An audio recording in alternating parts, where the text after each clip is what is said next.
So I think it's a big question. When we think about CTV and the breadth of players and partners and providers in the space, there's a lot of fragmentation as a result of that. So when we think about some of the baseline transparency and the signals that an advertiser or marketer is looking for when they're transacting on CTV, it comes in a variety of different flavors depending on which publisher, which broadcaster, devices, et cetera, how those are getting delivered. So that's been a major challenge for our industry over time, and now with the maturity of CTV, and it truly is the new TV in a lot of ways, now it's time to really bring that transparency and, more importantly, consistency to how those signals are getting delivered, how marketers can understand what signals are actually available in the bid stream for those investments, and really creating that consistency so they can have a better understanding holistically of their CTV investments at large and how they're performing. Mike, let's stay with that theme of holistic.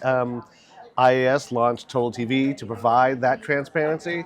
So how does it work, and what specifically can advertisers control or measure that they couldn't before? Yeah, so we're very excited about this launch. This is a product that largely is informed by what our customers have been asking for and what we've been observing in the marketplace as a gap. So when we think about Total TV, it's really about bringing transparency at scale across the many different publishers, apps, devices that advertisers are beginning to increase investment through CTV on. When we think about how it works, our IAS approach to Total TV really begins at the partnership level.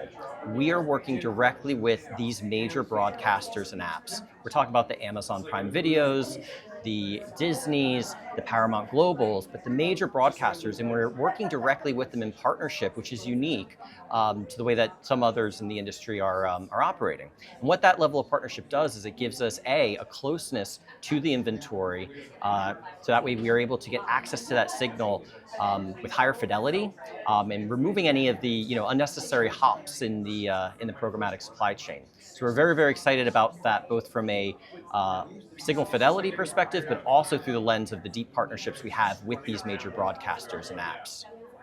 Like, there's this sense that AI helps supercharge content analysis at scale.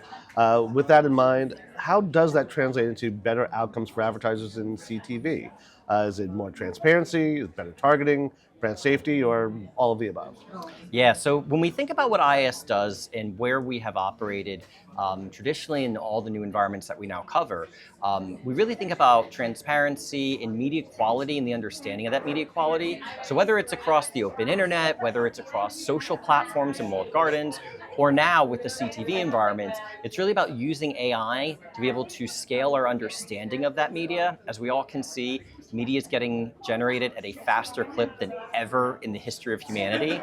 And the way that we have purpose-built our technologies to be able to analyze and classify that media at that growing pace. And it's purpose-built that way so that we were able to keep up with that increasing volume, not only today, but also tomorrow and beyond. So as we think about CTV environments, and particularly the increasing investment in those ad environments and opportunities, it's really about how are we leveraging AI to be able to not only capture that signal, but also interpret it and understand it in a way that we can make it more actionable and provide the marketers more easy to glean insights to be able to make better decisions.